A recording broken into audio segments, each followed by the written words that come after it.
অসম বিধানসভাৰ প্ৰক্ৰিয়া কাৰ্য পৰিচালনা বুলি ৩০১ নিয়ম অনুসৰি তলত উল্লেখ কৰা ৰাজহুৱা গুৰুত্বপূৰ্ণ বিষয়টো মই গৃহ আৰু নগৰ পৰিক্ৰমা বিভাগৰ মাননীয় মন্ত্ৰীৰ দৃষ্টি আকৰ্ষণ কৰিব বিচাৰিছোঁ। বিষয়টো হ'ল দক্ষিণ পূব পানী যোগান আঁচনি ক্ষীপ্ৰগতিত কৰিবলৈ দাবী। মাননীয় উপাধ্যক্ষ মহোদয়, আমাৰ ৰাজ্য চৰকাৰে বৃহত্তৰ গুৱাহাটীৰ পৰিয়ালসমূহক বিশুদ্ধ পানী যোগানৰ বাবে ৩টা বৃহৎ পানী যোগান আঁচনি গ্ৰহণ কৰিছিল। সেই ৩টা পানী যোগান আঁচনি হৈছে আমাৰ দক্ষিণ মধ্য গুৱাহাটী পানী যোগান আঁচনি, দক্ষিণ পূব গুৱাহাটী পানী যোগান আঁচনি আৰু এটা হ'ল দক্ষিণ পশ্চিম গুৱাহাটী পানী যোগান আঁচনি। ইতিমধ্যে আমাৰ যেটো দক্ষিণ মধ্য গুৱাহাটী পানী যোগান আঁচনি, এই আঁচনিটোৰ কাম ভালভাৱে হৈছে, ভালভাৱে চলি আছে আৰু এই আঁচনিটোৰ জৰিয়তে কিছু অংশ এতিয়াও বাকী আছে। মই আশা ৰাখিছোঁ যে সেই অংশখিনিও নিশ্চয় মন্ত্ৰী মহোদয়ে বিশেষ ব্যৱস্থা লৈ এটা নিৰ্দিষ্ট সময়ৰ ভিতৰত এই কামখিনি কৰাৰ ব্যৱস্থা গ্ৰহণ কৰিব। ঠিক তেনেকৈ আমাৰ দক্ষিণ পশ্চিম গুৱাহাটী পানী যোগান যিটো আঁচনি, সেই আঁচনিটোৰ কাম ২০০৮ চনতে আৰম্ভ কৰা হৈছিল। ১৭ বছৰ পাৰ হ'ল। ইতিমধ্যে অৱশ্যে গেমনে সেই কামটো দায়িত্ব দিয়া হৈছিল। প্ৰথম প্ৰায় ৩৯০ কোটি টকাৰ অনুদান আগবঢ়াইছিল।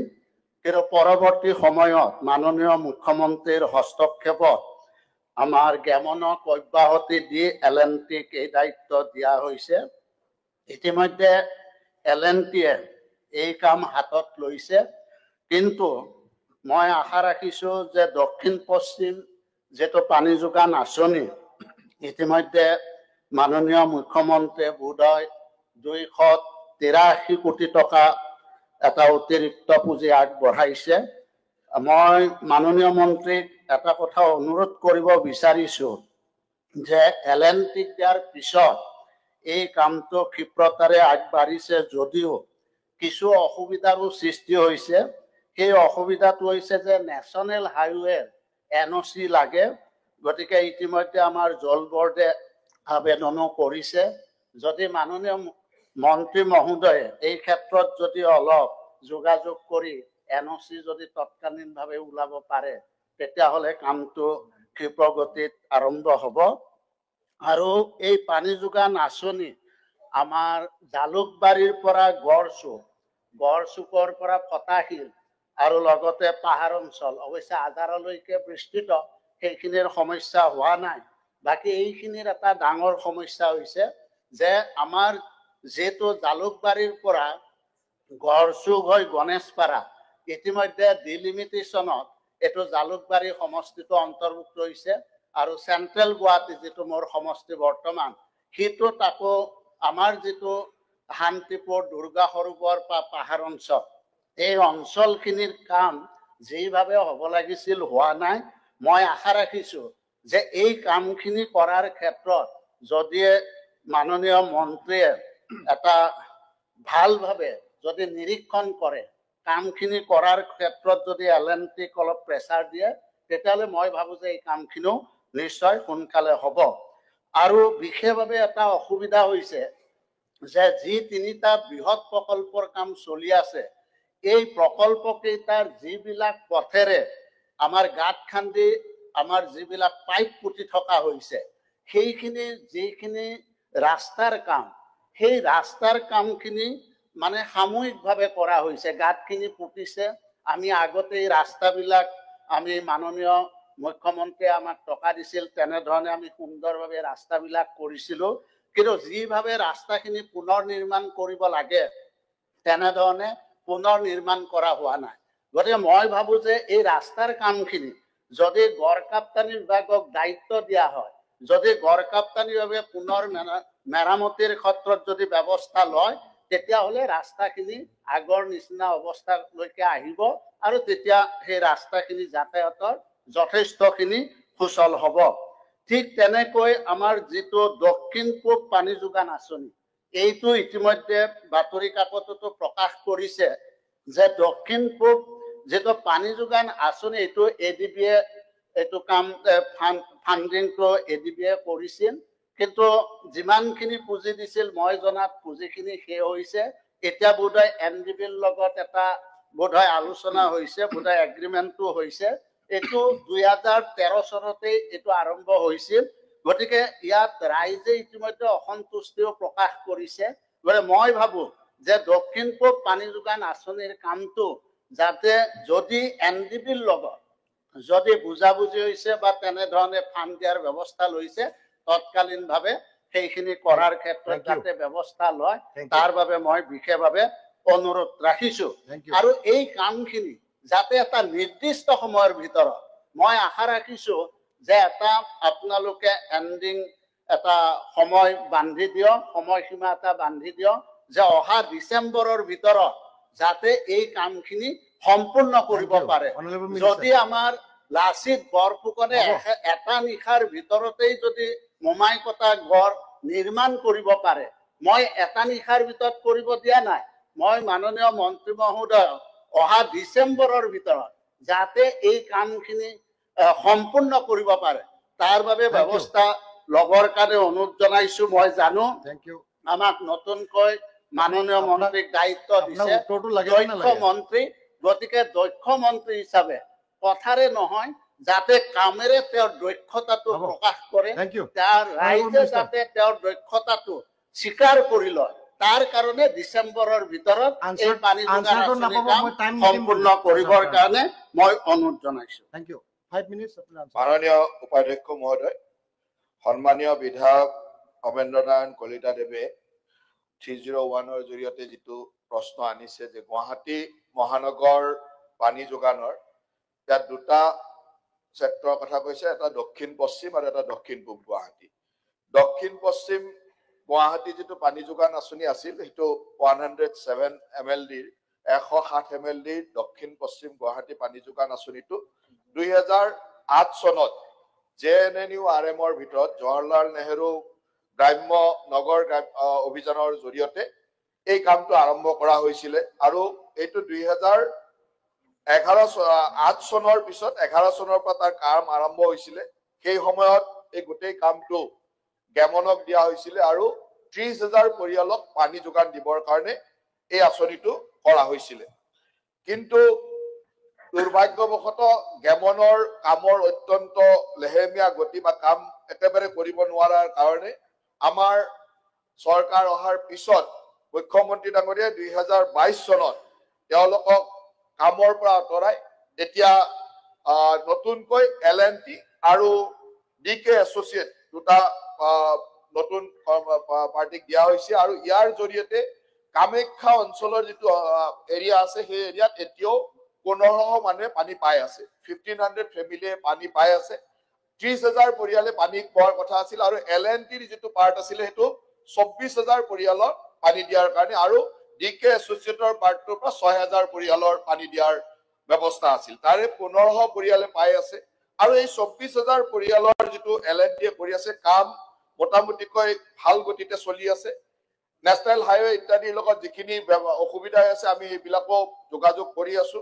আৰু মই আশা ৰাখো যে 2025 চনৰ ডিচেম্বৰ মাহৰ পৰা পৰ্যায়ক্ৰমে পানী দিয়া আৰম্ভ হ'ব আৰু 2026 চনৰ ভিতৰত আমি শেষ কৰিব পাৰিম বুলি এটা লক্ষ্য আগত ৰাখি আগবাঢ়িছো। গতিকে 30,000-ৰ 24,000 পৰিয়ালক আমি 2025 চনৰ ডিচেম্বৰৰ পৰা আৰম্ভ কৰিম আৰু 26 চনৰ বছৰটোৰ ভিতৰত আমি শেষ কৰিব পাৰিম বুলি আমাৰ লক্ষ্য আছে বা সেই ধৰণে আমি কাম কৰিব বিচাৰিছো।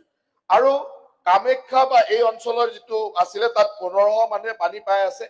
ইতিমধ্যে আমি কামাখ্যালৈকে যিটো ট্ৰান্সমিশ্যন লাইন সেইটোৰ কামো আৰম্ভ কৰিব লৈছো আৰু মই ভাবো যে এইটোও আমি অহা বছৰৰ ভিতৰত আমি ইয়াকো সম্পূৰ্ণ কৰিব পাৰিম।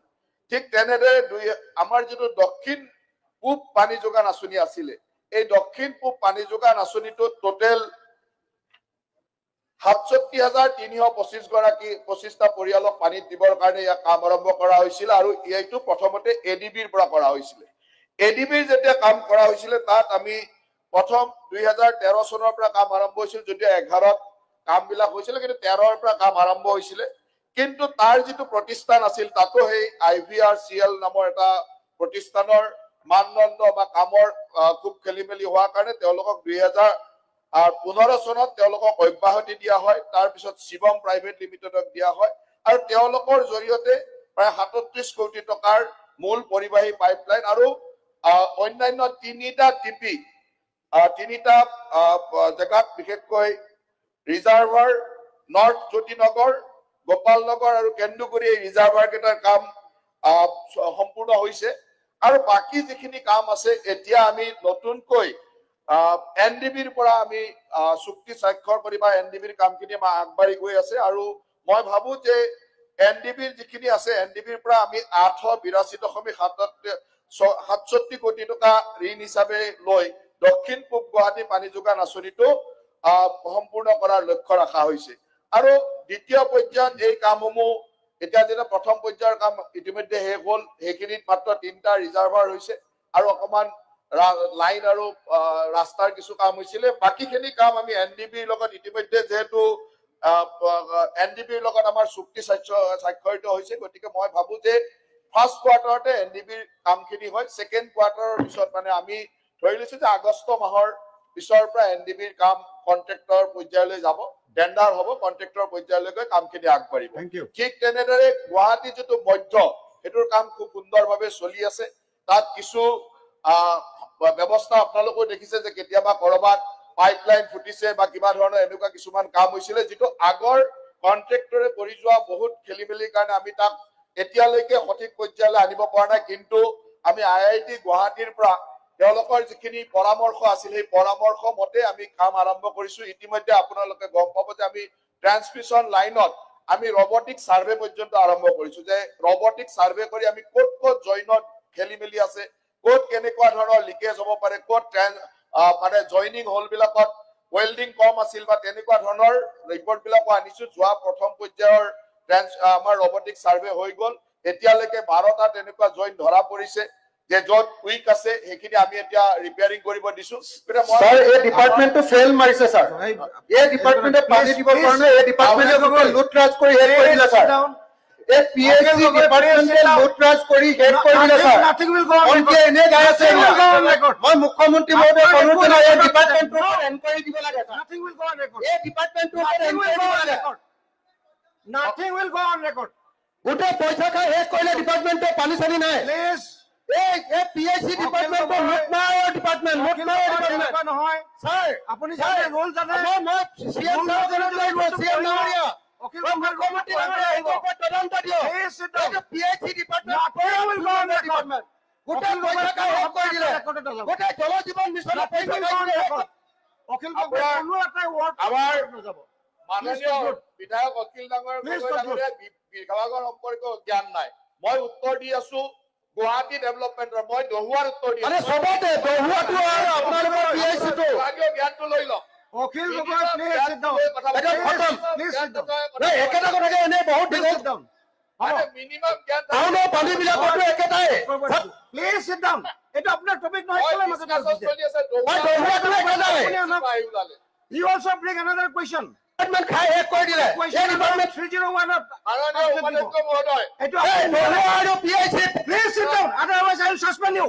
Please sit down. মাননীয় অধ্যক্ষ মহোদয়, অলপ জ্ঞান লবলৈ কওক, ডিপাৰ্টমেন্ট সম্পৰ্কে জানি লওক। দহুৱাৰ উত্তৰত দহুৱাৰ কথা কব। স্যাৰ দুইটাৰে দহুৱা আৰু আপোনাৰ সমষ্টিত কিমান % মানুহে জল জীৱনৰ পানী পাই আছে তাৰ ৰেকৰ্ড লওক। আপোনাৰ সমষ্টিত কিমান %, মই ডাটা সহকাৰে কম আপোনাৰ সমষ্টিত কিমান আপোনাৰ ডিপাৰ্টমেন্টে পইচা খাই হেড কৰিলে। আপুনি কিয় মই সিএম ডাঙৰীয়াক অনুৰোধ জনাইছো এই ডিপাৰ্টমেন্টৰ ওপৰত এনকুৱাৰী দিব লাগে। Please, honorable minister, please conclude. Address it. PhD আৰু দহুৱা এই দুইটা ডিপাৰ্টমেন্টৰ ওপৰত এনকুৱাৰী দিব লাগে। Honorable minister, দহুৱা আৰু পিএইচডি এই দুটা ডিপাৰ্টমেন্টে টকা খাই হেড কৰি দিলে। Akhil Gogoi, I will suspend you. 3 lakh টকা লৈছিল তাৰ উত্তৰ দিয়ক। নিজে পইচা ল'ব আৰু বেলেগক বিপ্লৱ শৰ্মাৰ পৰা 3 লাখ টকাৰ উত্তৰ দিয়ক। বিপ্লৱ শৰ্মাৰ ৰিপৰ্টত দিয়া আহিছে।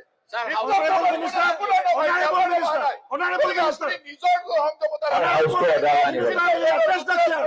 আৰু আমাৰ চৰকাৰৰ ওপৰত দাঙি ধৰিব আপুনি Thank you. নিজে লোৱা কথা PSC পইচা খায়, দহুৱা পইচা খায়, শেষ কৰি দিলে গভৰ্ণমেণ্টে। পানী নাই, পানী নাই। আপুনি পইচা লওক Honorable Minister, address the chair. তাৰ উত্তৰ পানী নাই ছাৰ, পানী নাই। ছাৰ, PSC টো লাগে। You are suspended for 10 minutes. পইচা পাব তাৰ উত্তৰ নিদিব 10 minutes. টাইম ৱেষ্ট হৈ আছে ছাৰ ৰাকেশ পালৰ পৰা কিমান পইচা দিছিলে তাৰ উত্তৰ দিয়ক ৰাকেশ পালৰ পৰা পইচা লোৱাৰ উত্তৰ সদনত দিব লাগিব Honorable Minister, address the chair. Sir ঠিকে আছে ছাৰ আমাৰ কথাখিনি ক'ব নিদিয়ে আৰু কেনেকুৱা হ'ব বস্তুটো আমাৰ কথাখিনি Honorable Minister, address the chair. Sir Please sit down. Please sit down. Sir. আপুনি senior most এতিয়া ক'বলৈ গ'লে আপুনি ৰুল জানে এনেকা মাজত ক'ব নোৱাৰে you cannot স্যাৰ মই এটা গুৰুত্বপূৰ্ণ প্ৰশ্ন উত্থাপন কৰিছো মই আপুনি answer হ'ল লাগে, কথা উঠাল result দি আছে। answer দিব মাজতে প্লিজ হস্তক্ষেপ কৰিব আপোনাৰ হ'ল মিনিষ্টাৰ আনসাৰ দিব হস্তক্ষেপ কৰাটো বন্ধ কৰিব লাগে প্লিজ কনক্লুড আগে ৰিজাল্ট আগে উত্তৰটো সম্পূৰ্ণ কৰক হ'ব আমি তো সেইকাৰণে দিছো মাননীয় অধ্যক্ষ মহোদয় Please গতিকে মই মাননীয় অধ্যক্ষ মহোদয় ৰমেন্দ্ৰ নাৰায়ণ কলিতাই এটা প্ৰশ্ন সুধিছে জয়ন্ত মল্ল বৰাই উত্তৰ দিছে অখিল গগৈ ডাঙৰীয়া হাইজেক কৰি লৈ যায় এইটোৱে সকলোকে ক্ষতি কৰে তেখেতক এটা নিৰ্দিষ্ট সময় দি দিয়ক যি ক'ব লাগে এঘণ্টামান একেলগে কৈ থাকক তেওঁৰ মনত যিমান আছে যাতে বাকী সকলক দিগদাৰি নকৰে মোৰ গোটেই কথাটো হ'ল তেওঁৰ কথা শুনাত কোনো আপত্তি নাই এঘণ্টামান তেওঁক পুৰা দি দিয়ক তেওঁ গোটেই অসমৰ ওপৰত কৈ যাওক মাননীয় উপাধ্যক্ষ মহোদয় ৰমেন্দ্ৰ নাৰায়ণ কলিতা ডাঙৰীয়াই যিটো কৈছে যে আমি আপোনাক জনাইছো যে পূবৰ আমাৰ পশ্চিমৰ যিটো আছে সেইটোত আপুনি ডিচেম্বৰ মাহৰ 25 ডিচেম্বৰ মাহৰ পৰা এটা এটাকৈ এৰিয়া পানী পাই গৈ থাকিব আৰু 26ৰ ভিতৰত কমপ্লিট হ'ব আৰু যিটো পূবৰ আছে আমি এনডিবিৰ লগত আমাৰ লোনৰ হেৰি হৈছে সেকেন্ড কোৱাৰ্টাৰত আমি তাক এগ্ৰিমেন্টলৈকে গৈ আমি তাৰ পিছত টেন্ডাৰ কৰিব পাৰিম আৰু টেন্ডাৰৰ নিৰ্ধাৰিত সময়ৰ ভিতৰতে কাম সম্পূৰ্ণ হ'ব গতিকে মই আজিতে ক'ব খোজা নাই কেতিয়া হ'ব কিন্তু আমি আগষ্ট মাহৰ ভিতৰত আমি মোটামুটিকৈ টেন্ডাৰ এলট কৰিব পৰ্যায়লৈকে গুচি যাম এইখিনি আপোনাক জনাম Thank you. এতিয়া item number 5 motion of thanks on governor's address আমাৰ 7টা amendment motion আছে তাৰ ভিতৰত দেৱব্ৰত শইকীয়া আৰু স্যাৰ আধাৰ স্যাৰ 301 আমাৰ আছিল পঠাইছে নাই সময় শেষ হৈ গ'ল যেতিয়া নেক্সট আৰু অন্য দিন মুখ্যমন্ত্ৰী ডাঙৰীয়াই কৈছে যে সেইটো সময়ত আমি দিম গতিকে সময়ৰ প্ৰতি লক্ষ্য ৰাখি 301 বাকী কিটা নেক্সট যেতিয়া আমি এটা সময়ত এটা দিলে আমাৰ 25 5 মিনিট লাগিলে স্যাৰ এইটো নহয় Debabrata Saikia and others sir 301 এটা দিলে স্যাৰ আমাৰটো দিব লাগিছিলে স্যাৰ সেইকেইটা মুখ্যমন্ত্ৰী ডাঙৰীয়াই ক'লে নেক্সট আপোনালোকে বিৰোধীকে দিব লাগে আগতে 25ৰ ভিতৰত বিধানসভাত বিৰোধীকে আমি- প্ৰাধান্য দিব লাগে কৈছে আছে তেখেতে এক নম্বৰ বিৰোধী দলকে প্ৰাধান্য দিব এতিয়া লাগে তেনেকৈ টাইমটো মিলোৱা হৈছে আপোনালোকে যদি আৰু কৰে আকৌ টাইম বুজি পাইছো কিন্তু বিৰোধীক দিব লাগে আগতে হয় কিন্তু এক নম্বৰ চিৰিয়েলি আছে ধৰ্মেন্দ্ৰ কৰিয়া সেইটো কাৰণে দিয়া হৈছে তাত আৰু আমি চেৰখানি কৰা নাই দেৱব্ৰত শইকীয়া ডাঙৰীয়া আব্দুল ৰছিদ মণ্ডল ডাঙৰীয়া তেখেতসকলৰ সতীৰ্থ নুৰুল হুদা চেয়াৰমেন আলী আহমেদ অখিল গগৈ আশৰাফুল হুছেইন মনোৰঞ্জন তালুকদাৰ আপোনালোকৰ এমেণ্ডমেণ্টটো উত্থাপন কৰক ডিছকাশ্যন নহয় ইয়াৰ পিছত আপোনালোকক টাইম দিব সেইটো সময়ত আপোনালোকে দিব মাননীয় অধ্যক্ষ মহোদয় উপাধ্যক্ষ মহোদয় ইংৰাজী 17 ফেব্ৰুৱাৰী 2025 তাৰিখে মাননীয় ৰাজ্যপালে সদনত প্ৰদান কৰা ভাষণৰ ওপৰত আগবঢ়োৱা সংশোধনী প্ৰস্তাৱ স্যাৰ এইখিনি আমি সংশোধনী প্ৰস্তাৱ আগবঢ়াইছো আব্দুল ৰছিদ মণ্ডল উপাধ্যক্ষ ডাঙৰীয়া ইংৰাজী 17 ফেব্ৰুৱাৰী 2025 তাৰিখে মাননীয় ৰাজ্যপালে সদনত প্ৰদান কৰা ভাষণৰ ওপৰত আগবঢ়োৱা সংশোধনী প্ৰস্তাৱসমূহ মই উপস্থাপন কৰিলো chairman Ali Ahmed Honorable Deputy Speaker, sir, I do hereby move that at the end of the motion, the following be added, namely, but regret that there is no mention in the address about all-round development of minorities in the state, utter failure of the government in containing river erosion, and appointment of adequate teachers in the educational institutions of the state. Honorable Member Ashraful Hussain. মাননীয় উপাধ্যক্ষ মহোদয় ইংৰাজী 17 ফেব্ৰুৱাৰী 2025 তাৰিখে মাননীয় ৰাজ্যপাল মহোদয়ে সদনত প্ৰদান কৰা ভাষণত চৰাঞ্চলৰ মাটিৰ পট্টাৰ বিষয়ে গৰাখহনীয়া স্থায়ী প্ৰতিৰোধ ডিটেনশ্যন কেম্পত বন্দী থকাসকলৰ বিষয়ে, সংখ্যালঘু কল্যাণৰ বিষয়ে আৰু চৰাঞ্চলৰ অন্যান্য দুৰ্গম অঞ্চলত শিক্ষা ক্ষেত্ৰৰ বিষয়ে উল্লেখ নথকাৰ কাৰণে সংশোধনী প্ৰস্তাৱসমূহ আগবঢ়ালো। মাননীয় সদস্য মনোৰঞ্জন তালুকদাৰ। উপাধ্যক্ষ মহোদয়, 17 ফেব্ৰুৱাৰী 2025 তাৰিখে মাননীয় ৰাজ্যপালে সদনত প্ৰদান কৰা ভাষণৰ ওপৰত আগবঢ়োৱা সংশোধনী প্ৰস্তাৱসমূহ এনেধৰণে মই উত্থাপন কৰিব বিচাৰিছোঁ যে ভাষণত বিটিআৰ চুক্তি সম্পদ ৰূপায়ণৰ সম্পৰ্কত এই বিষয়সমূহৰ কোনো উল্লেখ নাই। ভাষণত এডভান্টেজ আছাম 10 যোগে কিমান পুঁজি অসমলৈ আহিল তাৰ উল্লেখ নাই। এই বিষয়সমূহৰ কোনো উল্লেখ থকা প্ৰয়োজন। আৰু আন এটা হৈছে ভাষণত ৰাজহুৱা খণ্ডত কিমান উদ্যোগ বন্ধ হৈ আছে সেই বিষয়সমূহৰ কোনো উল্লেখ নাই। এই সংশোধনী মই উত্থাপন কৰিছোঁ। Honourable member Akhil Gogoi. এতিয়া মাননীয় সদস্য শ্ৰী ৰূপক শৰ্মাই ৰাজ্যপালৰ ভাষণৰ ওপৰত ধন্যবাদ সূচক প্ৰস্তাৱ সম্পৰ্কত বক্তব্য ৰাখিব। নুৰুল হুদা, আপোনাৰ নামটো কোৱাইছিলে নুঠিলে নেকি সেইটো মই তৰুণুল হুদা। এক মিনিট ৰ'ব। মাননীয় উপাধ্যক্ষ মহোদয়, ইংৰাজী 17 ফেব্ৰুৱাৰী 2025 তাৰিখে মাননীয় ৰাজ্যপাল মহোদয়ে সদনত প্ৰদান কৰা ভাষণৰ ওপৰত আগবঢ়োৱা সংশোধনী প্ৰস্তাৱসমূহ এনেদৰে আছিল। কিন্তু আক্ষেপৰ কথা যে ভাষণত সামাজিক ন্যায় আৰু সংখ্যালঘু পৰিক্ৰমাত সংখ্যালঘু লোকৰ কল্যাণৰ বাবে আঁচনি এই বিষয়ে কোনো উল্লেখ নাই। তাৰ কাৰণে মই সংশোধনী প্ৰস্তাৱটো উত্থাপন কৰিছোঁ। অনাৰেবল মেম্বাৰ ৰূপক শৰ্মা। মাননীয় উপাধ্যক্ষ মহোদয়, যোৱা ইংৰাজী 18 তাৰিখে কোকৰাঝাৰত হোৱা চলিত বিধানসভাৰ প্ৰথম দিনৰ কাৰ্যসূচীত মহামহিম ৰাজ্যপাল মহোদয়ৰ ভাষণৰ ওপৰত এটি ধন্যবাদ সূচক প্ৰস্তাৱ এই পবিত্ৰ সদনত মাননীয় সদস্যসকলৰ সমৰ্থনৰ কাৰণে দাঙি ধৰিছিল। উপাধ্যক্ষ মহোদয়, ৰাজ্যপালৰ ভাষণত যোৱা বছৰ আৰু এই বছৰ চৰকাৰে কৰা হাতত লোৱা যিখিনি কাম তাৰ এখন সুন্দৰ প্ৰতিচ্ছবি দাঙি ধৰিছো। এই ক্ষেত্ৰত মোৰ ক'বলগীয়াখিনি কোৱাৰ আগতে এটা কথা আমি ক'ব লাগিব যে এই বিধানসভাৰ প্ৰথমটো দিন আমাৰ প্ৰত্যেকগৰাকী সদস্যৰ কাৰণে এটা ঐতিহাসিক দিন আছিল। প্ৰথমবাৰৰ কাৰণে ৰাজধানীৰ পৰা গৈ আমাৰ কোকৰাঝাৰত প্ৰথম দিনৰ যি অধিৱেশন আৰু এই অধিৱেশনৰ প্ৰত্যেকটো ঘৰ আমি দেখা পাইছিলোঁ যে য'ত বিশেষকৈ কোকৰাঝাৰত এই অধিৱেশন হোৱাত আমি সকলোৱে গৌৰৱান্বিত অনুভৱ কৰিছিলোঁ যে যি কোকৰাঝাৰ এটা সময়ত অশান্ত জৰ্জৰিত আছিলে আৰু এটা সময়ত তাত থকা বড়ো ভাইসকলৰ নিজৰ তেওঁলোকৰ অধিকাৰ সাব্যস্ত কৰিবৰ কাৰণে এটা য'ত হিংসাত্মক পৰিস্থিতি হৈছিলে। আৰু সেই কোকৰাঝাৰত আজি আমি বিধানসভা পাতিব পাৰিছোঁ, য'ত আমি MLA মন্ত্ৰী চৰকাৰী বিষয়া সকলোৱে গৈ তাত আমি সুন্দৰকৈ এই অধিৱেশন আমি তাত দেখা পাইছিলোঁ। গতিকে আমাৰ কাৰণে এটা খুব সুন্দৰ দিন আছিলে। এই যি কোকৰাঝাৰ অধিৱেশনক মোৰ ফালৰ পৰা মোৰ দৃষ্টিত আমি দুটা বিশেষ বাৰ্তা প্ৰেৰণ কৰিছোঁ। প্ৰথম কথা হৈছে যে আজি তাৰিখত যি দেখা পায় যে অসমত আজি প্ৰতিটো ঠাইত সকলো ফালে কেৱল শান্তি বিৰাজ কৰিছে। আজি অসম আগৰ নিচিনা অশান্ত নহয়। অসম আজি প্ৰগতিৰ পথত, অসম আজি উন্নতিৰ পথত, অসম আজি বিকাশিত অসম। আৰু এই ক্ষেত্ৰত মই ধন্যবাদ জনাব লাগিব মাননীয় মুখ্যমন্ত্ৰী ডক্টৰ হিমন্ত বিশ্ব শৰ্মা ডাঙৰীয়াক। তেখেতৰ যি গতিশীল নেতৃত্ব, তেখেতৰ যি প্ৰচেষ্টা আজি অসমে সকলো ফালৰ পৰা উন্নতি শিখৰ গতি কৰিছে। আৰু আনহাতে যদি আমি আৰু এফালে চাওঁ যে বিশেষকৈ আমি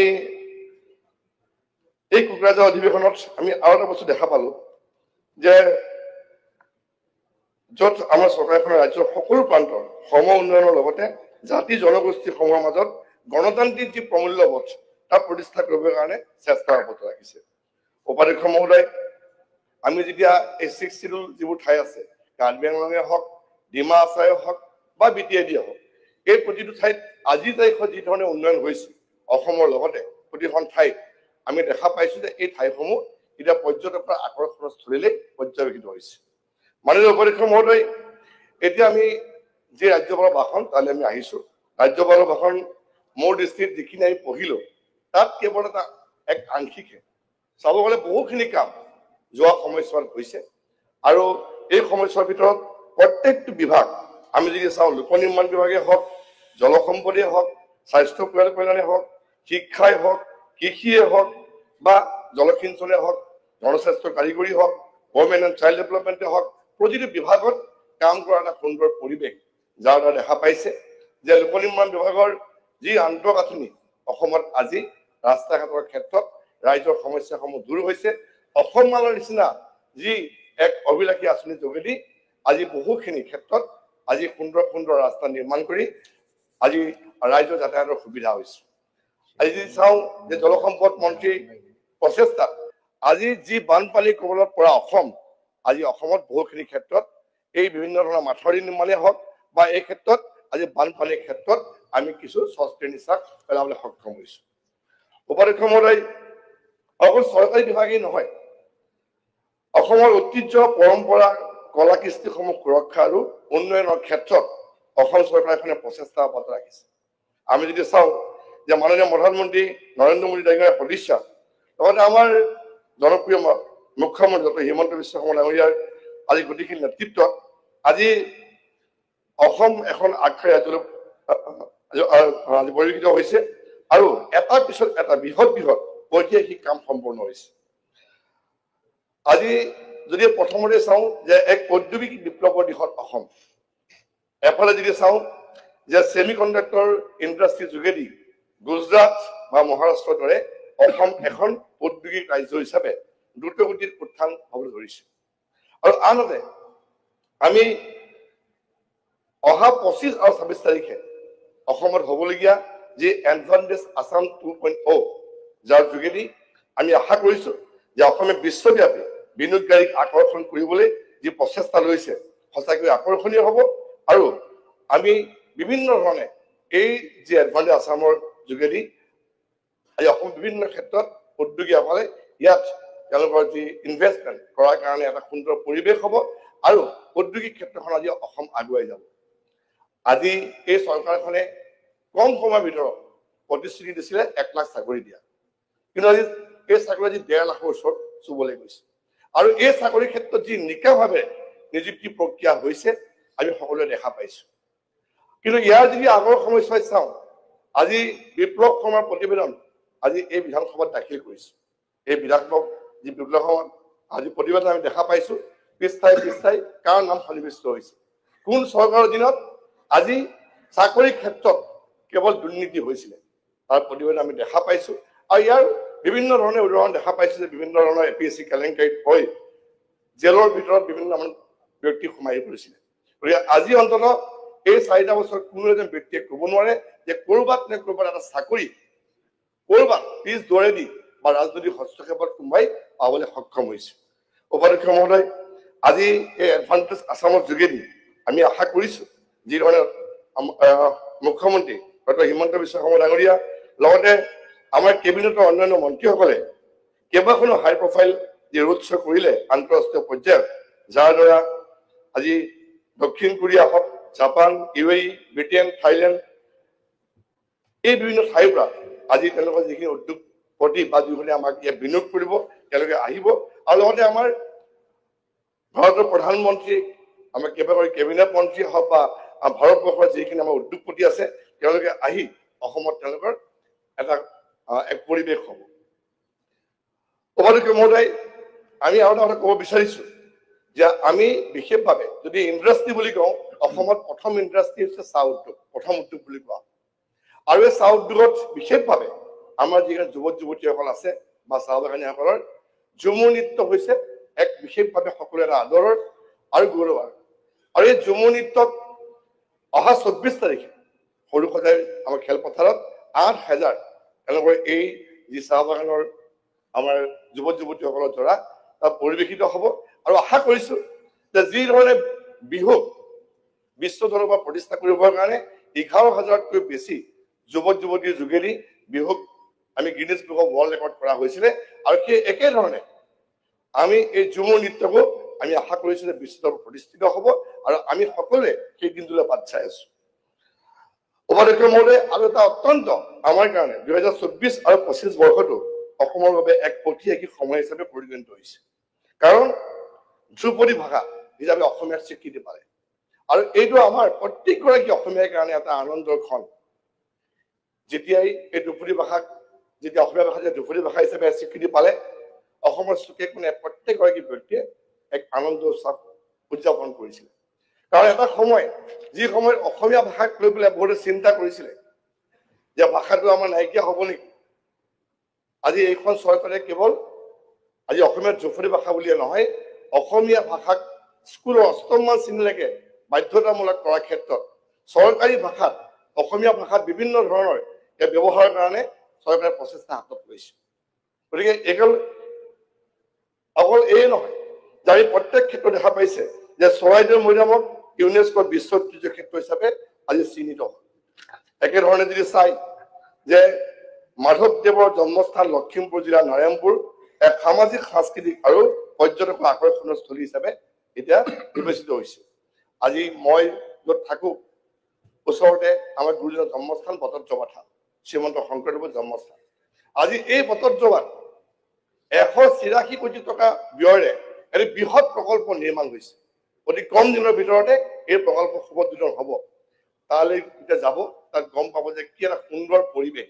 কিন্তু এই কথা আগত কোনো চৰকাৰে চিন্তা কৰা নাছিলে যে গুৰুজনাৰ জন্মস্থান এটা খুব সুন্দৰ এটা পৰিৱেশ কৰিবৰ কাৰণে আৰু এটা পৰ্যটকৰ আকৰ্ষণস্থলীলৈ ৰূপান্তৰিত কৰিবৰ কাৰণে। আজি শিৱসাগৰ ৰংঘৰে হওক বা মা কামাখ্যা মন্দিৰৰ প্ৰৱেশদ্বাৰ কৰিডৰে হওক, এই প্ৰকল্পসমূহ এই বছৰত নিৰ্মাণ হ'বলৈ যাব আৰু আমি আশা কৰিছো যে ২০২৬ চনৰ ভিতৰতে এই প্ৰকল্পসমূহ সম্পূৰ্ণ হ'ব। আজি চাহ জনজাতি সম্প্ৰদায়ৰ বাবে ৫০০খন চাহ বাগিচাত জগন্নাথ সামৰিক আৰু দক্ষতা কেন্দ্ৰ নিৰ্মাণ কৰি আছে। আৰু একেধৰণে আমি যদি চাওঁ লাচিত বৰফুকনৰ যি লহদৈগড় নিৰ্মাণ হ'ল, তাৰ লগতে এতিয়া সংগ্ৰহালয় হওক, প্ৰেক্ষাগৃহ ইত্যাদি কামো চলি আছে। আৰু এই ক্ষেত্ৰত এটা কথা ক'বই লাগিব যে লাচিত বৰফুকনকো বিশ্ব দৰবাৰ প্ৰতিষ্ঠা কৰাৰ ক্ষেত্ৰত কোনো চৰকাৰে আগতে সিদ্ধান্ত লোৱা নাছিলে বা প্ৰচেষ্টা হাতত লোৱা নাছিলে। আজি ৪০০ বছৰীয়া জন্ম জয়ন্তী দিল্লীত প্ৰতিষ্ঠা কৰি এই ক্ষেত্ৰত এই চৰকাৰখনে বহুখিনি আগুৱাই গৈছে, যাতে লাচিত বৰফুকনক বিশ্ববাসীয়ে প্ৰতিটো ক্ষেত্ৰত যুৱ প্ৰজন্মৰ যাতে তেওঁ মূল্যায়ন কৰিব পাৰে, তেওঁলোকে চিনি পায়। আজি আমি যদি চাওঁ এই চৰকাৰী প্ৰত্যেক বিভাগৰ কাম কাজ এখন দীঘলীয়া তালিকা হ'ব। আমাৰ কেইবাগৰাকী ব্যক্তি আছে, তেওঁলোকে ক'ব, মই দুটামান খালি চুই যাব বিচাৰিছো যে যিহেতু আমি ক'লো আপোনাক যে ১.৫ লাখ চাকৰি নিযুক্তি হ'ল কেৱল মেধা সম্পন্ন, কেৱল মেধাৰ ভিত্তিত, কিন্তু সকলোকে চাকৰি দিয়াটো সম্ভৱপৰ নহয়।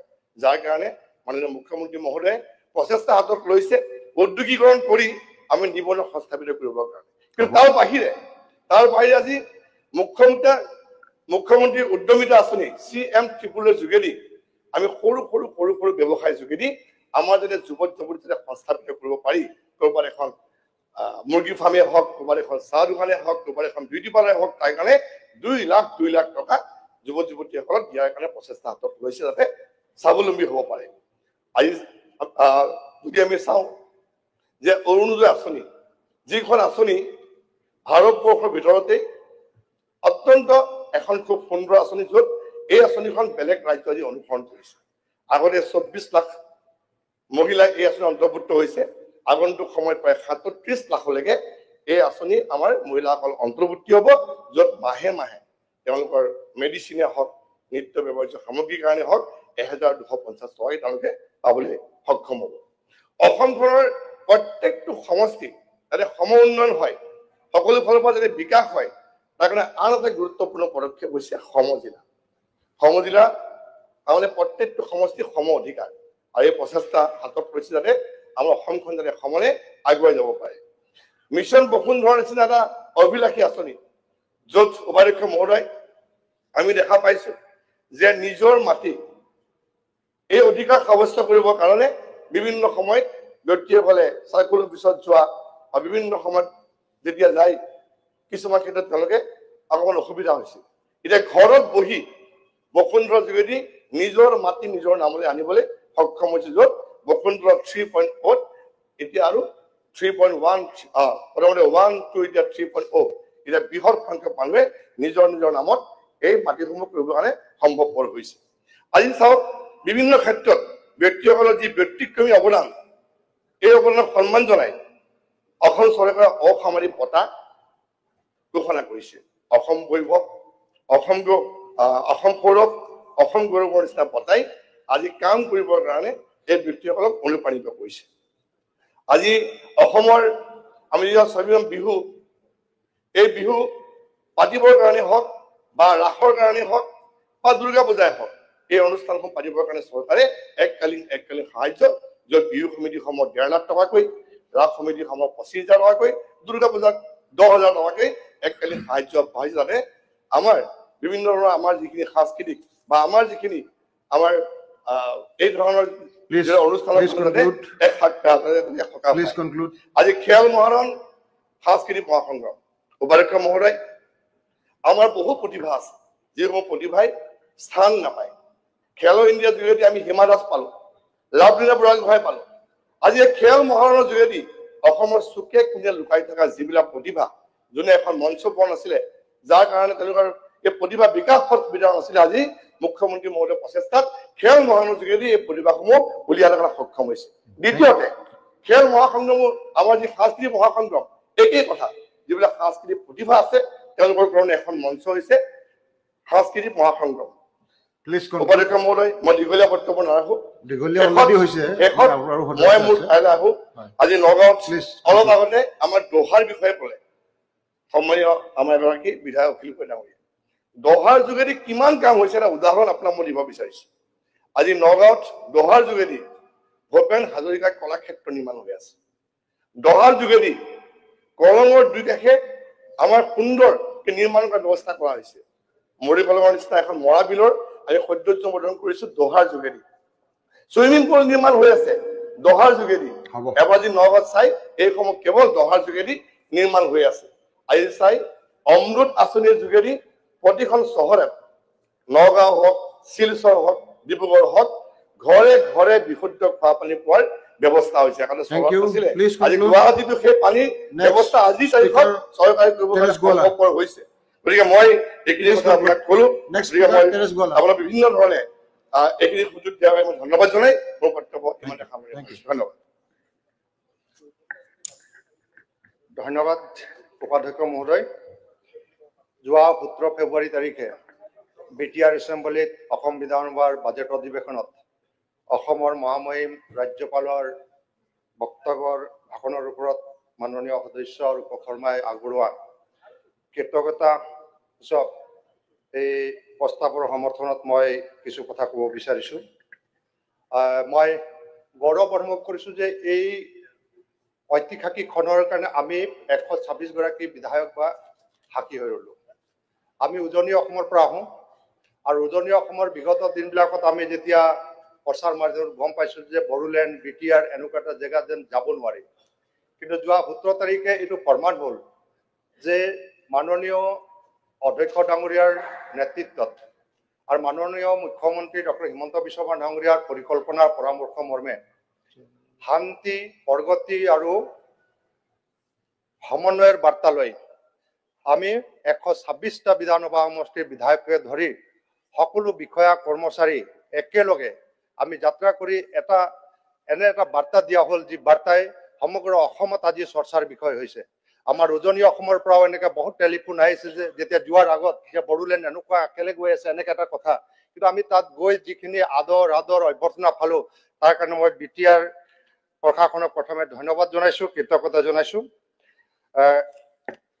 উপাধ্যক্ষ মহোদয়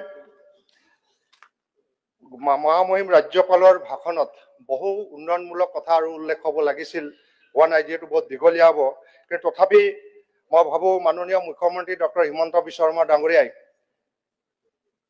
বিজেপি নেতৃত্বাধীন অসমৰ NDA চৰকাৰে বিগত দিনত যি ধৰণে উন্নয়নমূলক কাৰ্যসূচী গ্ৰহণ কৰিছে বা ৰূপায়ণ কৰিছে এইবিলাক কথা নিশ্চয় আমি সকলোৱে গম পাইছোঁ আৰু অসমৰ ৰাইজ আজি উপকৃত হৈছে আমি ইয়াত আজি থিয় হৈছোঁ যদি সমাজত নাৰী নাথাকিলেহেঁতেন যদি মহিলা নাথাকিলেহেঁতেন হয়তো এখন পৃথিৱী সৃষ্টি নহ'লহেঁতেন আজি মাতৃৰ বা মহিলাসকলৰ যি শাৰীৰিক অৱস্থা শাৰীৰিক দুৰ্বলতা এই কথাখিনি এই NDA চৰকাৰে খুব সুন্দৰভাৱে হৃদয়ঙ্গম কৰিছে বৈজ্ঞানিক দৃষ্টিভংগীৰে পৰ্যালোচনা কৰিছে আৰু যাৰ কাৰণে কৰ্ম আঁচনি গ্ৰহণ কৰিছে যে ৱৰ্ল্ড হেল্থ অৰ্গেনাইজেশ্যনে দিয়া ৰিপৰ্ট মতে অসমৰ মাতৃ সমাজৰ অকাল মৃত্যু গৰ্ভৱতী মহিলাৰ অকাল মৃত্যু শিশুৰ মৃত্যু এই গোটেই কথাখিনি আলোচনা কৰি পৰ্যালোচনা কৰি হয়তো NDA চৰকাৰে আজি ঐতিহাসিকভাৱে অৰুণোদয়ৰ দৰে আঁচনি গ্ৰহণ কৰিছে অৰুণোদয় 1 850 টকাৰ পৰা মহিলাসকলক আমি দিবলৈ আৰম্ভ কৰিলোঁ আজি অৰুণোদয় 2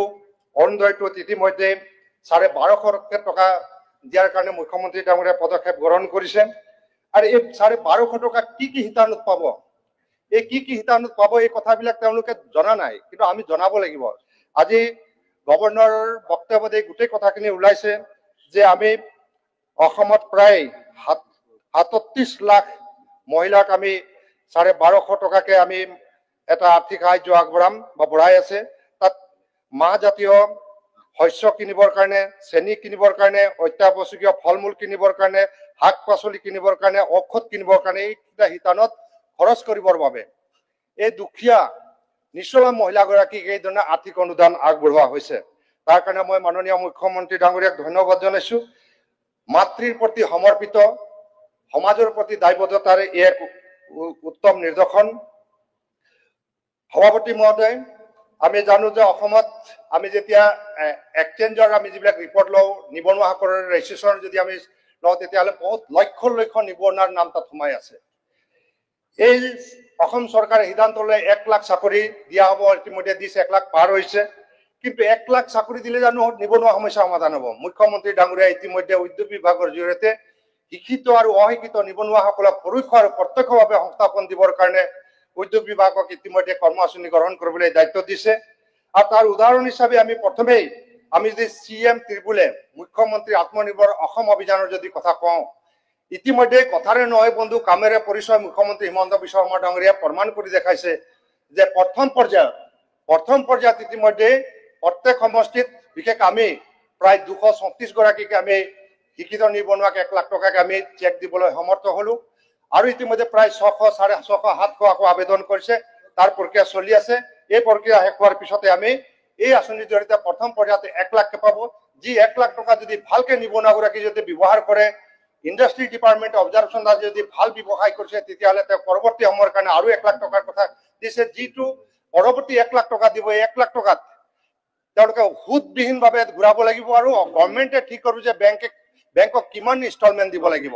বহু সময়ত আমি লোন লোৱাৰ পিছত দেখো বেংকৰ উপদ্ৰৱ চলে, বেংকে প্ৰেছাৰ দিয়ে, যাৰ কাৰণে আমাৰ কিবা চিভিল বেয়া হৈ যায়, এনেকুৱা কথাবিলাক আহি যায়।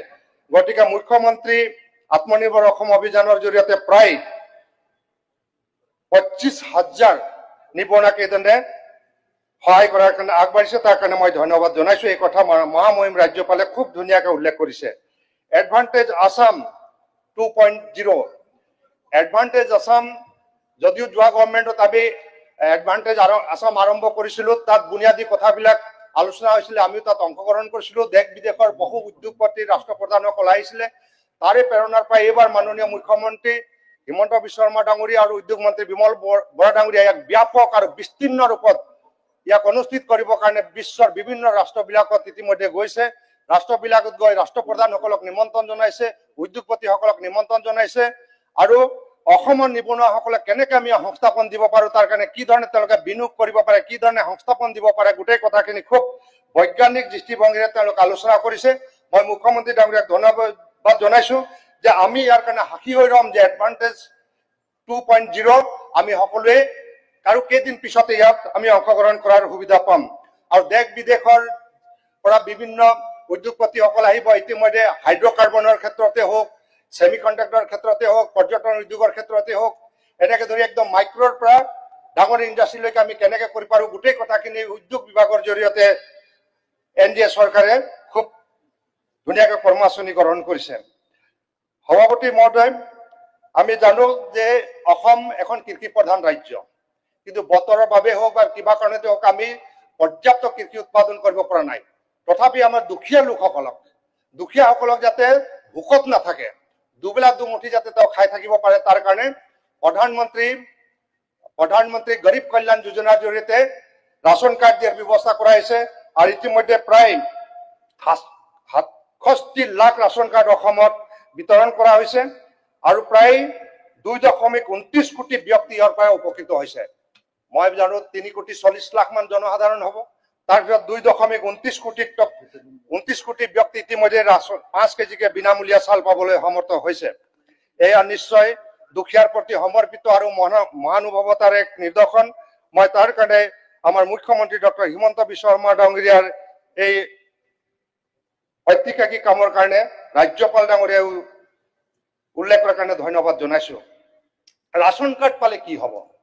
ৰাচন কাৰ্ড যেতিয়া আমি শেহতীয়াভাৱে বিতৰণ কৰিবলৈ আগবাঢ়িলো তেতিয়া দেখিছো যে সকলোকে ৰাচন কাৰ্ড লাগে। এতিয়া ৰাচন কাৰ্ডৰ মহত্ব বুজি পাইছে।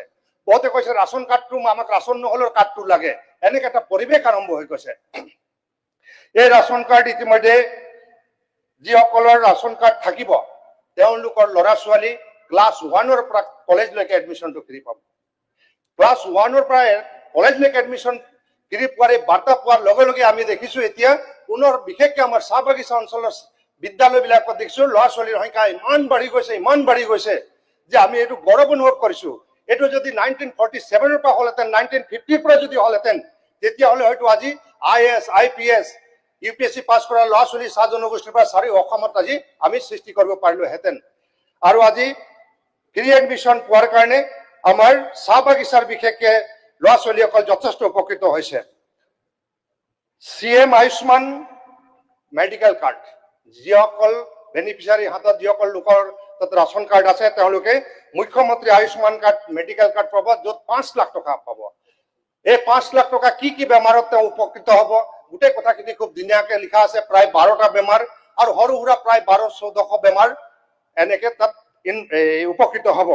এই কথাখিনি আমি নিশ্চয় স্বীকাৰ কৰিব লাগিব যে এই কাৰ্ডটোৰ জৰিয়তে আমাৰ বিশেষকৈ চৰকাৰী মেডিকেলত আজি চলি আছে, যদিও ব্যক্তিগত খণ্ডটো লাগু হৈছিলে কিবা কাৰণত এইটো বন্ধ হৈ আছে। মই ভাবো কি ব্যক্তিগত বিভাগৰ ব্যক্তিগত খণ্ডত থকা নাৰ্ছিং হোমবিলাকত যাতে পুনৰ ব্যৱহাৰ কৰে বা এই লাগু হয় তাৰ কাৰণে ব্যৱস্থা কৰিব লাগে। অৰুণোদয়ৰ কথা ক'লোৱেই, ৰাচন কাৰ্ড থাকিলে অৰুণোদয় পাবই। আৰু ইতিমধ্যে আমি দেখিছো যে প্ৰায় 37 লাখ অৰুণোদয় যেতিয়া দিব নিশ্চয় আমি ৰাচন কাৰ্ডৰ ওপৰত ডিপেণ্ড কৰিম। LPG gas, liquid petroleum gas আমি দুখীয়া মানুহ বুজি পোৱা নাছিলো বা দুখীয়া মানুহ কৃষক শ্ৰমিক সৰ্বসাধাৰণ মানুহে বুজি পোৱা নাছিলে এইবিলাক, যে এই গেছ আমি কেনেকে পাম, ইমান পইচা আমাৰ হাতত নাই। আৰু এই ব্যৱস্থাটো যেতিয়া প্ৰধানমন্ত্ৰী ডাঙৰীয়া আনিলে আমাৰ মাননীয় মুখ্যমন্ত্ৰী ডক্টৰ হিমন্ত বিশ্ব শৰ্মা ডাঙৰীয়াই ইয়াক সাৰ্বজনীন ভাৱত ৰূপায়ণ কৰিবলৈ তেতিয়া নিৰ্দেশ দিলে। আৰু এইকাৰণে চাহ বাগিচাৰ লাইনৰ সাধাৰণ শ্ৰমিক মাংৰা বুধোৱা ঘৰত আজিকালি আপুনি গেছ পাব। এগৰাকী ডক্টৰক মই লগ পাইছিলো, তেওঁৰ অবজাৰভেশ্যন ৰিপৰ্ট দিছিলে এগৰাকী পুৰুষ বা এগৰাকী ব্যক্তি 400 চিগাৰেট গালে যিমান ধোঁৱা খায়, এগৰাকী মাতৃয়ে 1 ঘণ্টা চৌকাত কাম কৰিলে ইমান কাৰ্বন খাব লাগে, ইমান ধোঁৱা খাব লাগে। এই মাতৃগৰাকী কেঁচা খৰিৰ ধোঁৱা খাই খাই আমাক খানা বনাই আজি ইয়ালৈ পঠিয়াইছে। এই মাতৃগৰাকীৰ জীৱনৰ প্ৰতি কেনেকে আমি দায়বদ্ধ এই কথাটো নিশ্চয় প্ৰধানমন্ত্ৰী ডাঙৰীয়াই অনুভৱ কৰিলে, আৰু যিটো ইতিমধ্যে আমাৰ মাজত এই আঁচনিটো ৰূপায়ণ হৈ আছে। মাননীয় সদস্য আপোনাৰ সময় হৈছে। আৰু শেষ কৰি আছো। চাহ বাগিচা মডেল স্কুল, বাগিচা চৰমাইন বুলি 1951-ত এটা আইন আছিল, কথা প্ৰতি বাগিচা চৰমাইন। NDA চৰকাৰ হোৱাৰ পিছত প্ৰথমবাৰৰ বাবে চাহ বাগিচাত পোনপটীয়াভাৱে চৰকাৰী মডেল স্কুল আৰম্ভ হ'ল। এই স্কুলবিলাকৰ শিক্ষা ব্যৱস্থা ইমান উন্নত, যিমানবিলাক ড্ৰপ আউট ষ্টুডেণ্ট আছিলে সকলো ড্ৰপ আউট ষ্টুডেণ্ট আজি আহিবলৈ ধৰিলে। কেৱল এইটোৱেই নহয়, মই অজন্তা বাইদেউক ধন্যবাদ জনাব লাগিব যে শিক্ষাৰ ক্ষেত্ৰত আগুৱাই যাবৰ কাৰণে প্ৰথম অংগনবাদীৰ পৰা আমি আৰম্ভ কৰিব লাগিব। কাৰণ আমাৰ টকা পইচা নাই যে আমি প্লে স্কুলত দিব লাগে, কিবা অন্যান্য ব্যক্তিগত স্কুলত আমি পঠিয়াব পাৰো। এই মডেল স্কুলৰ যে মডেল অংগনবাদীৰ জৰিয়তে 25 লাখকে পইচা দিলে, যাৰ যেতিয়া আমি মুকলি কৰিছো তাত দেখিলে এটা এনেকুৱা পৰিৱেশ, যিটো পৰিৱেশৰ জৰিয়তে আমি নিজে আপ্লুত হৈছো যে ছবিয়ে কথা কয়, কি ধুনীয়া ধুনীয়া ছবি আঁকিছে, কি ধুনীয়া কথা কৈছে, গীতে মাতে। আজি একেবাৰে বুনিয়াদী শিক্ষা ক খ ABCD শিকাবলৈ আৰম্ভ কৰিছো। 7 টাকে নতুন বিশ্ববিদ্যালয় নিৰ্মাণ কাম চলি আছে, 8 টাকে মহাবিদ্যালয় নিৰ্মাণৰ কাম চলি আছে। স্কুটি কথাৰে বন্ধু কামেৰে পৰিচয়, এই কথাটো মুখ্যমন্ত্ৰী ডাঙৰীয়া প্ৰমাণ কৰি দিছে। আমি লোকসভা নিৰ্বাচনৰ আগত কৈছিলো মেট্ৰিক পাছ কৰা এডমিশ্যন লোৱা আমি ছাত্ৰীসকলক আমি নিযুত মইনা দিম। ইতিমধ্যে নিযুত মইনা পইচাখিনি দিয়া হ'ল। স্কুটি দিয়াৰ কথা আছিলে, প্ৰায় 35,770 গৰাকী ছাত্ৰ ছাত্ৰীক আমি স্কুটি দিবলৈ সমৰ্থ হলো। এডমিশ্যন ফ্ৰী কৰা হ'ল, মাচুল ৰেহাই কৰা হ'ল, জলপানী দিয়া হ'ল, ইউনিফৰ্ম ফ্ৰী কৰা হ'ল, কৰি আছো। চাইকেল প্ৰায় 26,900 ছাত্ৰ ছাত্ৰীক চাইকেল দিয়া হ'ল। বসুন্ধৰা 3ৰ জৰিয়তে খিলঞ্জীয়া ভূমিহীন মানুহক মাটিৰ আবণ্টন দিবলৈ চেষ্টা কৰা হৈছে।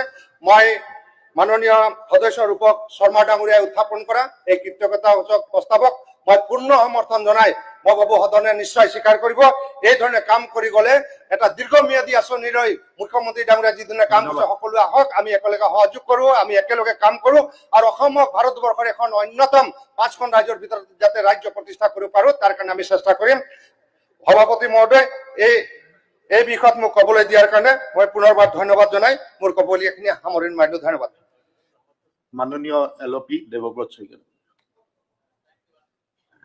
আপোনাৰ পাৰ্টিয়ে 8 মিনিট সময় দিছে হ'ব মাননীয় চেয়াৰমেন ডাঙৰীয়া অসমৰ মাননীয় ৰাজ্যপাল শ্ৰী লক্ষ্মণ প্ৰসাদ আচাৰ্য ডাঙৰীয়াৰ যি ভাষণ বাজেট অধিৱেশনৰ প্ৰথম দিনা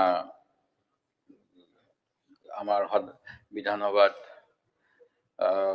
গ্ৰহণ কৰাৰ বাবে প্ৰস্তাৱ আহিছে এই প্ৰস্তাৱত আমি কেতবোৰ সংশোধনী আগবঢ়াইছো আৰু এই সংশোধনী সমূহ সহ যাতে ভাষণ গৃহীত হয় তাৰ বাবে আপোনাৰ যোগেৰে চৰকাৰক দৃষ্টি আকৰ্ষণ কৰিছো মহোদয় প্ৰায় 70 পৃষ্ঠাৰ বক্তব্য ৰাখিছে আৰু নিশ্চিতভাৱে চৰকাৰে যোৱা সময়ছোৱাত যিখিনি কাম কৰিছে সেইখিনি ইয়াতে উল্লেখ কৰা হৈছে আৰু যিখিনি কৰিবলৈ থাকি গ'ল সেইখিনিও আমি উল্লেখ কৰিব বিচাৰিছো যেহেতু 10 বছৰৰ বাবে শাসক পক্ষই এটা ভিজন ডকুমেণ্ট দিছিল বিজেপিৰ আৰু এই বিজেপিৰ ভিজন ডকুমেণ্ট অনুসৰি কাম কৰিবলৈ হলে যেহেতু পুঁজি আবণ্টন লাগিব এই বাজেটখনে হৈছে যোৱা 10 বছৰৰ বিজেপি চৰকাৰৰ অন্তিম বাজেট আৰু সেই গতিকে ইয়াৰ যোগেদি আমি কামখিনিৰ এটা বিশ্লেষণো কৰিব লাগিব আৰু এৰি অহা কামখিনিৰ বাবেও আমি ব্যৱস্থা গ্ৰহণ কৰিব লাগিব মহোদয় প্ৰথমেই অসমীয়া ভাষা ধ্ৰুপদী ভাষা হোৱাৰ বাবে মাননীয় মুখ্যমন্ত্ৰী প্ৰধানমন্ত্ৰী ডাঙৰীয়াক ধন্যবাদ দিয়া হ'ল তাৰ লগত মই যিসকলে কাম কৰিছিল অসম সাহিত্য সভাৰ সেই সময়ৰ সভাপতি কুলধৰ শইকীয়া আৰু শ্ৰী ভূঞা ডাঙৰীয়া আৰু অন্য সকলকো ধন্যবাদ অন্তৰ্ভুক্ত কৰিবলৈ অনুৰোধ জনাইছো দ্বিতীয়তে মহোদয় আমি ঘোষণা হোৱাৰ পিছতে যদিহে কাম কৰি নাযাওঁ সেই কেনেকৈ সংৰক্ষণ কৰা যাব শ্ৰীবৃদ্ধি কৰা হ'ব তেতিয়াহ'লে ধ্ৰুপদী ভাষা হ'লেও ই কিমান দূৰ আমাৰ বাবে আগবাঢ়ি যাবলৈ সুবিধা দিব সেই কথাটো চিন্তনীয় সেয়ে যি অসম চুক্তিৰ আধাৰত অসমৰ জাতীয় অনুষ্ঠান হিচাপে আনন্দৰাম বৰুৱা ভাষা কলা সংস্কৃতি সংস্থাক স্থাপন কৰা হৈছিল এই সংস্থাটোৱে বিভিন্ন বিশ্ববিদ্যালয়ৰ লগত চুক্তি কৰিছে সংস্কৃত ভাষাই হওক বা অসমীয়া ভাষাৰ উত্তৰণৰ বাবে কাম কৰি আহিছে কিন্তু অতি দুৰ্ভাগ্যৰ কথা যে এই অনুষ্ঠানটোৰ 15 গৰাকী কৰ্মচাৰী এতিয়াও কামৰ বাবে তেওঁলোকে পাবলগীয়া দৰমহা 11 মাহতকৈ অধিক পোৱা নাই আৰু আমি জানো যিখিনি মানুহে কাম কৰে কাম সকলোৱে নিষ্ঠাৰে কৰিবলৈ হলে ইনচেন্টিভ লাগে আৰু বৰ্তমান মাৰ্কেট ব্যৱস্থাত দৰমহাটোৱে ইনচেন্টিভ দৰমহা নহলে তেওঁলোকে কেনেকৈ ভালকৈ কাম কৰিব পাৰিব সেই গতিকে চৰকাৰে যিসমূহ অনুষ্ঠান বিপ্লৱ শৰ্মা আয়োগে যি অসম চুক্তিৰ বাবে কৰিছিল এই গৱেষণা প্ৰতিষ্ঠানক উন্নীতকৰণৰ বাবে অভিলাষী আঁচনিও পৰামৰ্শ আগবঢ়াইছিল আৰু মুখ্যমন্ত্ৰী মহোদয়ে বহুতখিনি তাৰ ৰূপায়ণ হ'ব বুলি কৈ আছে সেই গতিকে অসম চুক্তি যাতে যেনেধৰণে ৰূপায়ণ কৰিব পৰা যায় এই ক্ষেত্ৰত চৰকাৰে ব্যৱস্থা লয় আৰু 2024-25 চনৰ বিত্তীয় অনুদান আজিকোপতি যি চৰকাৰীভাৱে লাভ কৰা নাই এইখিনিৰ বাবেও ব্যৱস্থা ল'বলৈ মই অনুৰোধ জনাইছো দ্বিতীয়তে মহোদয় আমি 16 নম্বৰ পৃষ্ঠাত আমাৰ উদ্যোগৰ বিষয়ে আহিছে আৰু এই ক্ষেত্ৰত মই এটা বাতৰি ক'ব বিচাৰিছো যে আমি উজনি অসমত জানো মুগা শিল্প যথেষ্ট এটা বিশেষ অসমৰ স্বীকৃতি যাক জিআই টেগো দিয়া হৈছে কিন্তু বৰ্তমান বিভিন্ন কাৰণবশত হস্ততাঁত বস্ত্ৰ মুগা শিল্প সংকটত আৰু আনকি আমাৰ অসমীয়াৰ মানৰ গামোচাখনো সংকটত যাৰ বাবে চৰকাৰে বিশেষ ব্যৱস্থা লোৱা নাই আপোনাৰো নিশ্চয় অভিজ্ঞতা হ'ব যেতিয়া আমি কোনো অনুষ্ঠানত আমাক আদৰণি জনাই অতি লাজ লগা ভাৱে এখন 50 টকীয়া বা কিমান দাম মই নাজানো মেচিনত বনোৱা সৰু গামোচা এখন দি পেলাই আদৰিব বিচাৰে আৰু এইটোৱে নিশ্চয় চৰকাৰী যি আইন আছিলে যে অসমত বাহিৰা গামোচা দিয়া নহব এই আইনক উলংঘা কৰিছে আৰু তাৰ ফলত যিসকল শিপিনী তেওঁলোকক বঞ্চিত হৈছে যদিও একমাত্ৰ সমৰ্থ আঁচনিটো চলি আছে অন্য কোনো আঁচনি নাই সেই গতিকে এই থলুৱা উদ্যোগ ৰক্ষা কৰিবলৈ চৰকাৰে যাতে আৰু আঁচনি লয় তাৰ বাবে মই অনুৰোধ জনাইছো মুগাৰ পৰিৱৰ্তে পশ্চিমবংগ কৰ্ণাটকৰ সূতাৰে চলিছে অসমৰ তাঁতশাল বুলিও এটা বাতৰি আহিছিল ঠিক তেনেকৈ উদ্যোগীকৰণৰ বাবে বিভিন্ন আঁচনি লোৱা হৈছে, এডভান্টেজ 2 অনা হৈছে, কিন্তু বেংকবিলাকে যেনেধৰণে অনুদান আগবঢ়াব লাগে নিবনুৱা যুৱক যুৱতীসকলক, সেই ক্ষেত্ৰত যে বেংকৰ গাফিলতি আহিছে তাৰ এটা বাতৰি প্ৰকাশ হৈছিল। PMEGPৰ অধীনত চৰকাৰৰ বাছনিভুক্ত প্ৰকল্পলৈ বেংকৰ নাই সঁহাৰি, 67% নিবনুৱাৰ ঋণৰ আবেদন নাকচ। কেইদিনমান পূৰ্বে মই পঢ়িবলৈ পাইছিলো যে মুখ্য সচিব আৰু অন্যসকলক লৈ এই বিষয়ে পৰামৰ্শ আগবঢ়াবলৈ কোৱা হৈছে। যিহেতু নিবনুৱাৰ সংখ্যা 35 লাখৰ ওপৰ বুলি আজিৰ বাতৰি কাকতত প্ৰকাশ পাইছে, সেই গতিকে তেখেতসকলে চৰকাৰী চাকৰিও যেনেধৰণে পাব লাগে নিশ্চিতভাৱে নাপাব। সেই গতিকে এনেকুৱা ধৰণৰ আত্মনিৰ্ভৰ হ'ব পৰা কামসমূহৰ বাবে যাতে সকলোৰে সহযোগিতা আগবাঢ়ে, তাৰ বাবেও যাতে বিশেষ ব্যৱস্থা লয়, সেইখিনি এই ভাষণত 71 পৃষ্ঠাত নাপালো। সেই গতিকে মই এইখিনিও অনুৰোধ কৰিছো সংযোজনৰ বাবে। ঠিক তেনেকৈ মহোদয়, ঝুমুৰৰ ওপৰত বিশেষভাৱে এবাৰ প্ৰস্তুতি চলোৱা হৈছে আৰু ঝুমুৰৰ বিষয়ে 13 নম্বৰ পৃষ্ঠাত দিয়া হৈছে, যিহেতু নিশ্চিতভাৱে এটা আনন্দৰ কথা, গৌৰৱৰ কথা। কিন্তু আজিৰ এখন বাতৰি কাকতত প্ৰকাশ পাইছো যে ঝুমুৰৰ যাব লাগে কাৰণে 2গৰাকী হায়াৰ ছেকেণ্ডেৰী পঢ়ি থকা ছাত্ৰীক তেওঁলোকৰ দেউতাকে পৰামৰ্শ দিছে যে এবাৰে আহিব ৱৰ্ল্ড ৰেকৰ্ড, সেই গতিকে তেওঁলোকে পঢ়া শুনা অহা বছৰলৈ ৰাখিব লাগে। আৰু পঢ়া শুনাৰ বাবে ইচ্ছা থাকিলেও মহোদয় 419খন বাগিচাৰ প্ৰাথমিক বিদ্যালয়ত নাই স্থায়ী শিক্ষক। শ্ৰম আয়ুক্তৰ বৈঠকত উপস্থিত নাথাকিল বিভিন্নজন। আৰু 2023 চনৰ 2 মে'ত শ্ৰমিক সংঘ, কৰ্মচাৰী সংঘ, চাহ কোম্পানীৰ প্ৰতিনিধি, অসম চৰকাৰৰ শ্ৰম বিভাগৰ হোৱা চুক্তিও এতিয়া উলংঘন হৈ আছে। আৰু সেই গতিকে আমাৰ শ্ৰম মন্ত্ৰীৰ গৃহ জিলাৰ তিনিচুকীয়াৰ শুকানপুখুৰী বাগিচাৰ শিক্ষকসকলে অনশন কৰিছিল, এই কথাও আৰু এইটো কেনেকে সমাধান কৰা হ'ব। অনুৰূপ ধৰণেৰে চৰাইদেউ জিলাৰ নাহৰহবী বাগিচাৰ যি মডেল স্কুল, সেই মডেল স্কুলৰ শিক্ষকসকলৰ 6জনক চৰকাৰী কিবা নিৰ্দেশ অনুসৰি উইড্ৰ কৰাৰ বাবে তাত যি এটা বিষম পৰিস্থিতি হৈছিল, য'ত মডেল স্কুলখন বাগিচাৰ হোৱাৰ বাবে তাত অকল বাগিচাৰ ভাল ভাল ল'ৰা ছোৱালীসকলে উজ্জ্বল ভৱিষ্যতৰ বাবে পঢ়া শুনা কৰি আছিল, তেখেতসকলৰ কথাখিনিও কেনেকৈ সমাধান কৰিব পৰা যায়, এই ক্ষেত্ৰত এই পূৰ্ণাংগ বাজেটত আমি প্ৰতিশ্ৰুতি পাম বুলি মোৰ গভৰ্ণৰৰ ভাষণৰ সময়ত মই উল্লেখ কৰিছো। ঠিক তেনেকৈ মহোদয়, যোৱা বছৰৰ এটা প্ৰতিবেদনত কোৱা হৈছিল যে বিদ্যালয়ৰ বাহিৰত ৰাজ্যৰ 63,848 জন শিশু, এইটো চৰকাৰী হিচাপ। আৰু অসম চৰকাৰৰ সহযোগিতাত অসমীয়া মাধ্যমৰ বিভিন্ন স্কুলৰ বিষয়ে যি এটা তথ্য প্ৰথমে উলিয়াই, তাত কোৱা হৈছে যে 1ৰ পৰা 9 নম্বৰ সংখ্যালৈকে চিনি নাপায় পঞ্চম শ্ৰেণীৰ 12.6% ছাত্ৰ ছাত্ৰীয়ে, 11ৰ পৰা 99 সংখ্যালৈকে চিনি নাপায় পঞ্চম শ্ৰেণীৰ 36.2%, অষ্টম শ্ৰেণীৰ 24.2%হে জানে পাঠ্যক্ৰমৰ হৰণ ভজন অংক, পঞ্চম শ্ৰেণীৰ 12%হে জানে পাঠ্যক্ৰমৰ হৰণ অংক, অষ্টম শ্ৰেণীৰ 34%ই নাজানে বিয়োগ অংক। আৰু এনেকুৱা ধৰণৰ বিভিন্ন তথ্য যিখিনি নিশ্চিতভাৱে সত্য। কাৰণ মহোদয়, ময়ো মোৰ সমষ্টিৰ যেতিয়া বিদ্যালয়সমূহত যাওঁ, তেতিয়া ল'ৰা ছোৱালীবিলাকক কিবা এটা পঢ়িব দিলে তেওঁলোকে খুব সুন্দৰকৈ মুখস্থ কৰি পঢ়িব পাৰে, কিন্তু তেওঁলোকক তাৰ অৰ্থবিলাক সুধিলে অসমীয়া হওক ইংৰাজী হওক তেওঁলোকে শব্দৰ অৰ্থ নাজানে।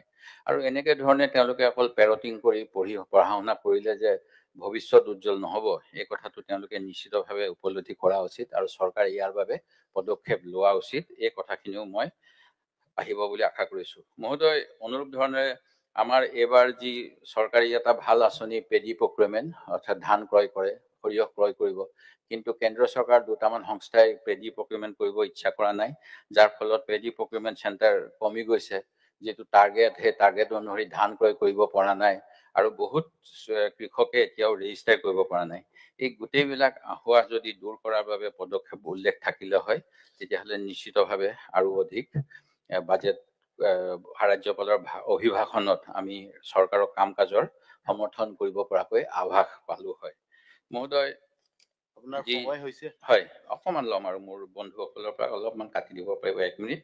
মহোদয়, ধান ক্ৰয়ৰ নিচিনাকৈ আজি আমি অন্য এটা বিষয় পাইছো যে আৰ্ছেনিকৰ প্ৰভাৱ পৰিছে। তিতাবৰৰ ধানৰ বিষয়ে সকলোৱে জানো, তাত আমাৰ ৰাইচ ৰিচাৰ্চ ইনষ্টিটিউট আছে অসম কৃষি বিশ্ববিদ্যালয়ৰ, তেখেতসকলে 52টাতকৈ অধিক ৰাইচৰ ভেৰাইটি উলিয়াইছে, 54টা।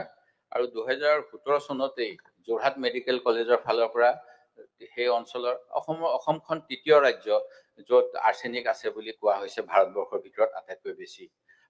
সেই গতিকে খোৱা পানীৰ সমস্যা, স্বাস্থ্যৰ সমস্যা, তাৰ লগতে এতিয়া তিতাবৰৰ ধানত অসম কৃষি বিশ্ববিদ্যালয়ৰ 2 বছৰৰ এটা গৱেষণা মৰ্মে বাতৰি প্ৰকাশ পাইছে যে ধানত যিহেতু আৰ্ছেনিক আহিছে, ইয়াৰ ফলত আমাৰ যিবিলাক আমি ভাবো যে বেমাৰ অসুখ হ'ব নালাগে, কিডনি, লিভাৰ কেঞ্চাৰ এইবিলাক হ'ব পাৰে।